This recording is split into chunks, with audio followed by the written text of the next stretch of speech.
There's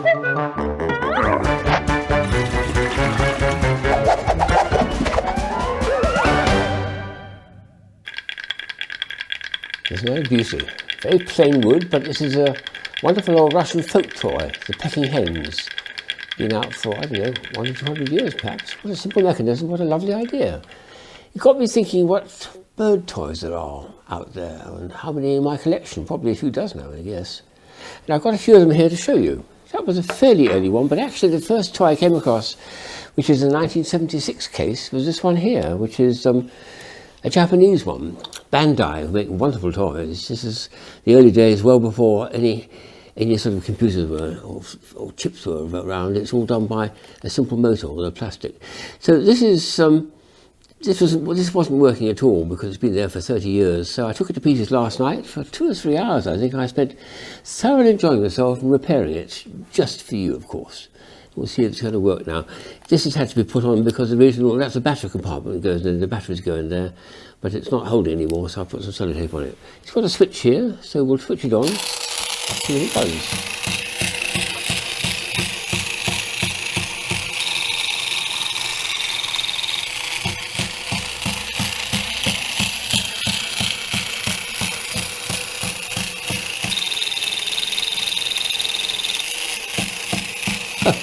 Wonderful.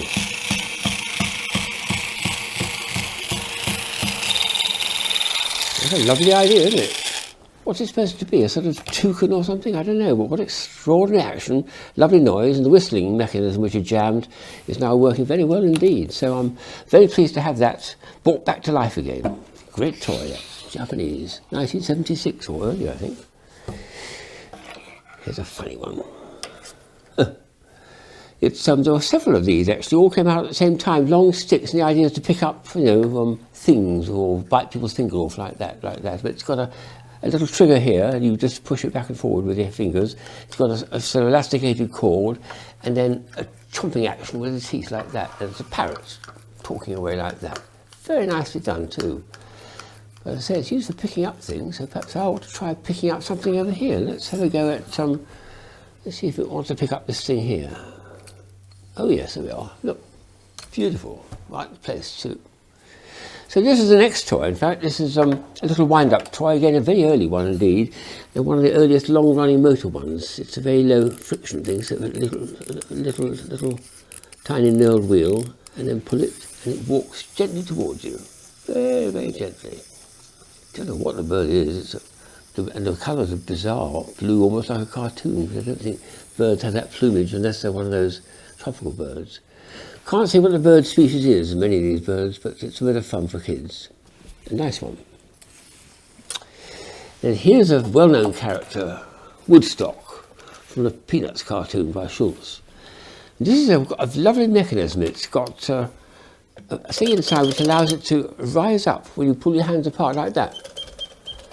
Inside is a very rare thing. They think it was invented in the Middle Ages, called a differential pulley. And we used to have a thing called the golden rising ball that had the same mechanism in it. There's probably only about 3 toys in my collection which have this particular mechanism in it to make it work, and this is one of them. Just by pulling my hands apart, the 2 differential pulleys act and make the figure arise and fall. Woodstock, doing his stuff. And a beauty too.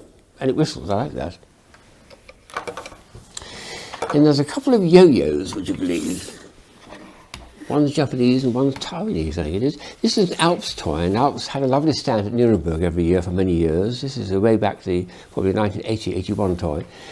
And the effect is when you pull the string, it's got a spring inside, and it goes back and forward like that. So it's not quite a yo-yo, it's what they call a yo-ball, because it comes back due to a spring rather than inertia.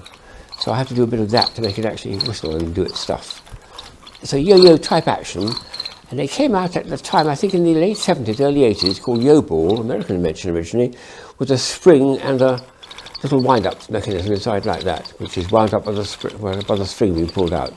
But to make it in the form of a little bird, which Alps did, I think was splendid, and plush too, so small children can relate to that because they can stroke it. And the other one's got a lovely, funny name to it, which I like. It's supposed to be a crow, I think it is. And again, it does an action like that, but it doesn't make any noise, never mind. But it's a yo-yo or yo-ball, and it's a crow. So what do they call it? Of course, a crow-yo, or a yo-crow. What do you think? Let's see if it's working. Yes, beautifully. Ridiculous cartoon face, but it does work. Up and down, up and down, up and down. Quite a good distance. If you're standing up, it goes quite a long way. A crow-yo, black and slightly devilish looking too. Nice one. There's a superb tin toy here, which I think is probably the best I've ever come across. Well, you're not supposed to call them tin toys anymore because they're not toys, are they? They're made of tin, but look at the mechanism of this one here. It's got the old-fashioned wind-up key. The legs were broken when I first had it. It had rather weak legs, so a friend of mine who's a toy designer made these himself on his toy-making course. I think it is for me as a gift. I turned it up. There's a mechanism at the back for turning the switch off. I think it is that one about that. And we get the old-fashioned wind-up. Oh, I love doing this. Just take the right the way back. So what's it going to do? Turn it on, we'll see.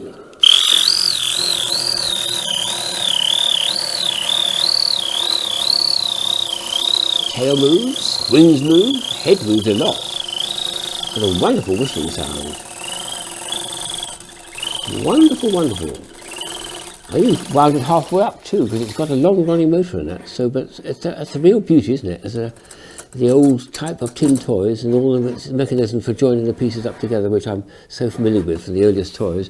And that's a very, very nice example of it. I see if I can get the legs painted sometimes to make it look good. And the last one is it's a little birdhouse. And it can be hung up on a tree if you want, but actually what this one is a little coin bank. Here we are. We'll put a penny on the thing.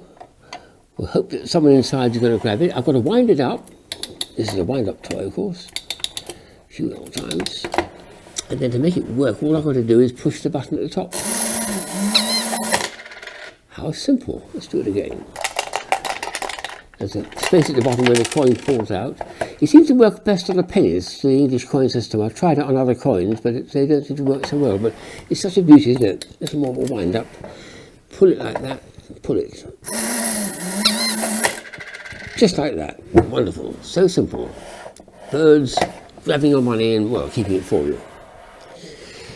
So there's a few little soupçons of birds and things, and there's many more to come, because I think birds are really quite a common concept of toy making. Okay, what do you think of it, Polly? Okay so far? Rubbish, what? Rubbish? No.